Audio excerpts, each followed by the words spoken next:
जदि आपण पाखे गोटे आधार कार्ड अच्छी ताहले सरकारी स्कीम रे आपन को मिल पार कि 80,000 टंका। एक मुझे कहूनी एक सरकार निजे कहते। दर्शक बंधु जदि आपण पाखे गोटे आधार कार्ड अच्छी ये वीडियो टी आप शेष पर्यंत देखूँ। सरकार तरफ गोटे नुआ योजना आसी योजना आपन को मिल पार कि 80,000 टंका बिना कौन ग्यारंटी रे सरकार आपको देवे 80,000 टंका। यार संपूर्ण डिटेल जानापी वीडियो टी आप शेष पर्यंत देखूँ। जदि आम चैनल आप नुआ आसुँच चैनल सहित जोड़ी हूँ सरकार तरफ एमती किसी नुआ नुआ खबर गुड़िक पाइबा देखूँ। एणिक आधार कार्ड थिले सरकार स्कीम रे बिना ग्यारंटी रे आपन को मिल पार 80,000 टंका। कहीं कोरोना महामारी रे प्रभावित बुला विक्रेता और क्षुद्र व्यवसायी केंद्र सरकार एक स्वतंत्र योजना आरंभ करथिले। ए योजनार नाम होची पीएम स्वनिधि योजना। यार उद्देश्य होची एपरि व्यवसाय को पुनर्जीवित करबा जहाँ संकट समय से अटकी जाइथिले।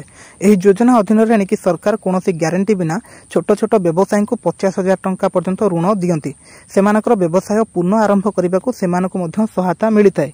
तेणु बुला बिकाली मानक पई आरंभ होइतिबा स्वतंत्र योजना अधीन रे प्रथम थर पई 10,000 टंका ऋण उपलब्ध रहितला। जदि एहाकु ठीक समय आपन परिशोध कर दियंती ऋण टंका को फेरई दियंती किस्ती सुझी दियंती तेबे आपनको 20,000 टंका मिलुतला। जदि एहा मध्य ठीक समय प्रदान करा जाए तेबे सरकार मध्य आपनको 50,000 टंका ऋण देबे बोली कहितले। विशेष कथा हेउची सरकार कोनोसी ग्यारंटी बिना एठी 80,000 टंका आपनको देई परिबे।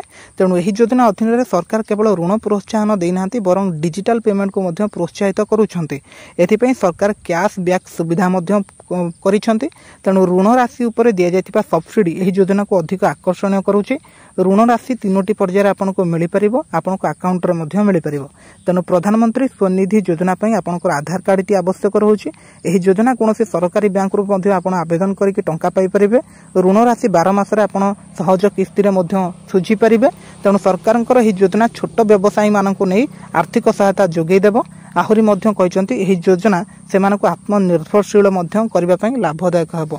तो सरकार जो योजना टी आसी जो मैंने छोट व्यवसायी रहिले आपड़ जानिबे कोरोना महामारी समय से बेपार बंद हो जाता से माने दुकान भांगी थे एमती बहुत सारा समस्या होता दुकान बंद करने को पड़ता। तो से आर्थिक रूप से सहायता देवाई सरकार से प्रथम 10,000 टंकार गोटे लोन देवाई गोटे स्कीम आनिले। आप चाहिए 10,000 टंका पाइपर जदि सुझी दौरान 20,000 टंका पाइबे।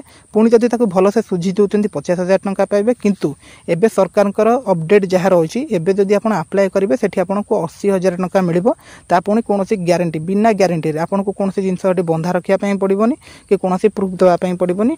आपन गोटे छोट व्यवसायी होता दरकार। व्यवसायी जदि करते आपको 80,000 टंका मिल पार आपको निकटस्थ बैंक में आवेदन करेंगे। यहाँ सरकार तरफ जहाँकि अपडेट आसूँ ठीक अच्छे। तो आपण मैंने केमती कौन ए यार डिटेल वीडियो मुझे आगामी दिन में बनईदेवी।